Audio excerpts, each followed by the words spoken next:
Olá, pessoal! Eu nem vou perguntar se tá tudo bem com vocês, porque eu acho que não tá tudo bem com todo mundo, né?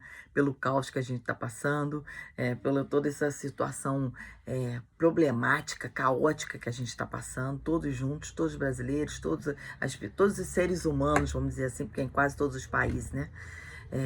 Que estamos nesse problema de uma situação atípica, um caos mundial, um efeito de pandemia de coronavírus, né, que a gente não sabe de onde veio e como se propagou, só estamos sofrendo a consequência disso tudo. Você, eu, todo mundo. Mas então, o que eu quero falar que é importante para você? Do impacto do coronavírus nas relações de trabalho. Porque todo mundo hoje, quase todos os empresários, têm funcionários. E o que a gente faz nessas situações? Hoje, a gente recebeu aqui em Teresópolis um decreto do prefeito, que é uma legislação, né? Não sei se foi bem a Câmara ou o prefeito, mas enfim, veio da prefeitura, que academias, restaurantes, os shoppings e uma série de empresas são obrigadas a fechar suas portas. Com isso acabam-se a movimentação financeira, a circulação de mercadorias e serviços, você não tem receita, como pago as minhas despesas, e para uma legislação tão séria e tão assim rígida como é a nossa legislação trabalhista. O que a gente faz numa situação dessa? E a gente também tem que se colocar na própria, né, no própria pele dos funcionários que vivem daquele valor que trabalham para gente. É uma situação para todo mundo, né?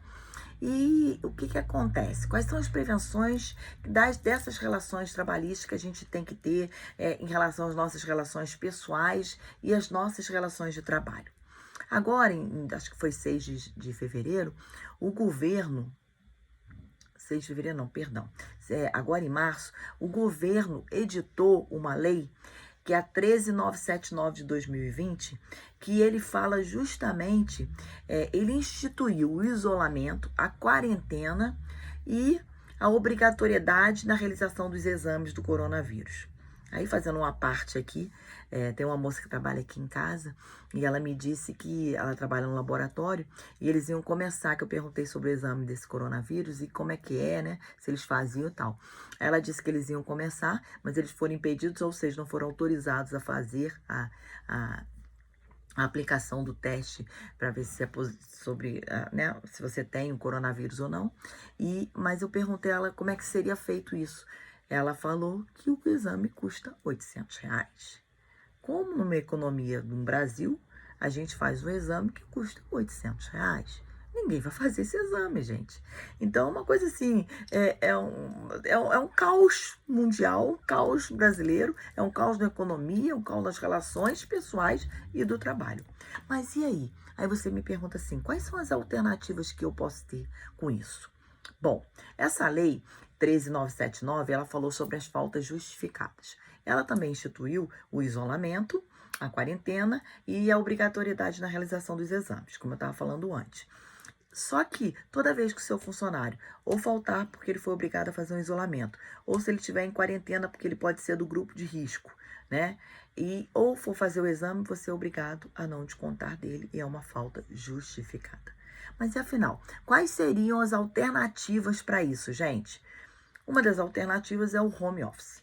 Mas a primeira atitude que você tem que ter, e o pensamento e para a sua estratégia com os seus funcionários, é saber, as suas atividades são compatíveis para você ter uma atividade e transferir essa atividade da sua empresa para dentro da casa do seu funcionário? Primeiro, porque se você é uma indústria, por exemplo, se você se a máquina, né, da industrialização está lá na sua empresa, como é que seu funcionário vai trabalhar fabricando alguma coisa na casa dele? Quer dizer, tem que ser como, por exemplo, um escritório de contabilidade, que o cara pode fazer um serviço, desde que preenchidos os requisitos, que eu nem vou falar aqui, que são vários, mas que ele possa trabalhar em casa, fazendo o que ele fazia na sua empresa, fazendo em casa. Só que isso tem que ter anuência do funcionário. você tem que fazer todo um preparo na casa dele do que ele vai utilizar, e quem tem que fornecer tudo isso é você. Você tem que ter um controle de tarefas e de produtividade, e você tem que linkar o que ele vai ter que fazer, e você ainda vai ter que preparar a cabeça dele, porque trabalhar em casa não é uma atitude fácil, né? Você mexe com todo o sua forma de ser, né? O seu trabalho. Muitas vezes a sua família não compreende que você está em casa, mas que você está trabalhando, né? E a interrupção de animais, de filhos, de mãe, de tudo. Quer dizer, é uma situação bem complicada. Mas você pode fazer, até porque com a reforma trabalhista, ela instituiu toda essa regulamentação do home office. Você pode dar férias coletivas. Qual é o problema das férias coletivas? Que pela lei, você tem que fazer uma comunicação para a Superintendência Regional do Trabalho e para o seu sindicato da sua empresa, ao qual você está enquadrado, durante 15 dias de antecipação. Agora, você fala assim, porra, mas o caos é hoje, como é que eu faço? Então, você tem que correr e tentar fazer um termo aditivo, um acordo no seu sindicato, para que ele autorize você fazer isso.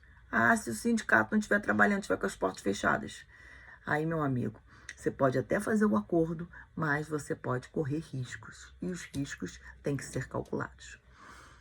Existe a forma de recesso e licença, que você pode dar para os seus funcionários, mas toda licença e todo recesso, estou falando isso de forma genérica, eles têm que ser remunerados. Você bota o seu funcionário em casa, mas você vai ter que remunerá-los, como se eles estivessem trabalhando. O que você pode cortar, por exemplo, é o ticket, o vale transporte, que ele não está se locomovendo da casa dele para o trabalho, mas é uma situação complexa. Você pode dar férias individuais, mas as férias individuais, a legislação diz que você tem que ter 30 dias de comunicação prévia.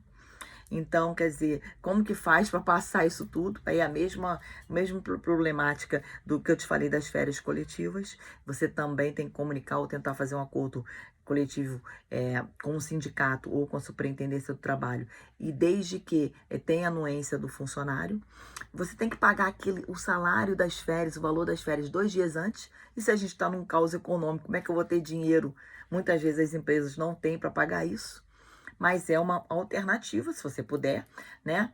Você tem que saber que nas férias coletivas ou individuais, você só pode fazer isso se tiver períodos já conquistados pelo período aquisitivo do seu funcionário, ou seja, se ele ainda não conquistou o período de férias de 1 ano, você não pode dar como férias coletivas nesse momento. Você tem também o banco de horas, mas o banco de horas tem que ter muito cuidado, porque você pode trabalhar com horas positivas. O que são isso? Se o seu funcionário já teve horas extras e você vai agora fazer o banco de horas para que ele fique em casa para compensar essas horas extras que ele já fez no passado. Mas se o seu funcionário tem horas negativas, o que quer dizer isso? Ele ainda não teve horas extras e você vai fazer isso para um evento futuro. Você vai deixar ele em casa para depois ele trabalhar mais. Não pode ser feito, que a legislação não autoriza. No caso de férias, um requisito que eu esqueci de falar é que você tem multa se você não cumprir os requisitos legais de comunicação e pagamento antecipado. Né? E você tem a licença remunerada, que você pode botar o funcionário, como eu te falei, em casa, mas você vai ter que pagar. E você tem um recesso. Mas esse recesso, né? Você tem que tomar muito cuidado, porque tudo tem que ser feito com a anuência do seu funcionário e na anuência do seu sindicato. Ou seja, é uma burocracia que você tem que preencher e que você tem que tomar muito cuidado. Bom, gente, eu espero que eu tenha dado algumas alternativas. Eu sei que não são muito boas, eu sou empresária como você. Eu sei as dificuldades que a gente passa, o turbilhão de coisas que estão acontecendo no nosso coração, na nossa cabeça nesse momento.